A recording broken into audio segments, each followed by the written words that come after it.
Development जो भी report हुए ओवरनाइट वो सारे आपके सामने प्रेजेंट कर दिए जाए। Harshada, good morning. तो अदानी ग्रुप में सबसे पहले सीमेंट कंपनियां रेडार पर रहेंगी, क्योंकि कल दरअसल अदानी ग्रुप की तरफ से वो स्टेटमेंट आई कि दरअसल सीमेंट कंपनियों को लेकर खासतौर से जो फ्रेट इश्यूज चल रहे थे हिमाचल प्रदेश में वो रिजॉल्व हो गए हैं।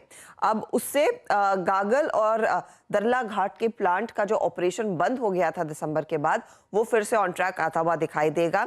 नई जो निगोशिएटेड फ्रेट रेट्स हैं उसमें औसतन जो फायदा रहेगा, फ्रेट में करीब 10 से 12% तक की कॉस्ट कम होती हुई दिखाई देगी।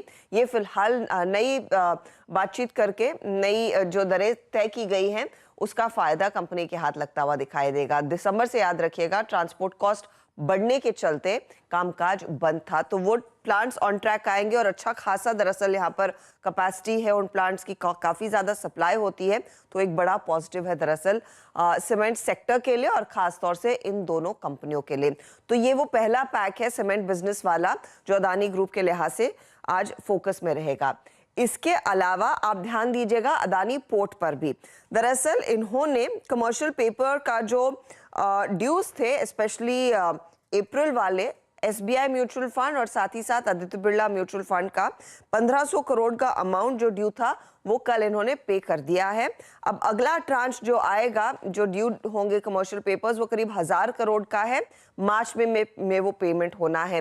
तो जो पेमेंट का कैलेंडर था उसी के ट्रैक पर कंपनी इन पेमेंट्स को करती दिखाई दे रही है। एक बड़ा रिलीफ है, क्योंकि डर यही था कि ये पेमेंट्स में डिले होता हुआ दिखाई देगा, तो वो एक पॉजिटिव। साथ ही साथ आपको याद होगा पिछले हफ्ते में आपको खबर बता रहे थे कि अदानी पावर ने कुछ जो डीबी के एसेट्स खरीदने थे पावर वाले, उनसे हाथ पीछे खींच लिए हैं। यहाँ पर एक और अपडेट निकल कर आ रहा है और ये ब्लूमबर्ग की रिपोर्ट है कि पीटीसी इंडिया में जो हिस्सेदारी बेचने के लिए सरकार ने बोलियां निकाली थी उसमें अब अदानी पावर पार्टिसिपेट नहीं करेगा। तो साफ ये हो रहा है कि अपने डेट्स को ऑनर कर रही है कंपनी।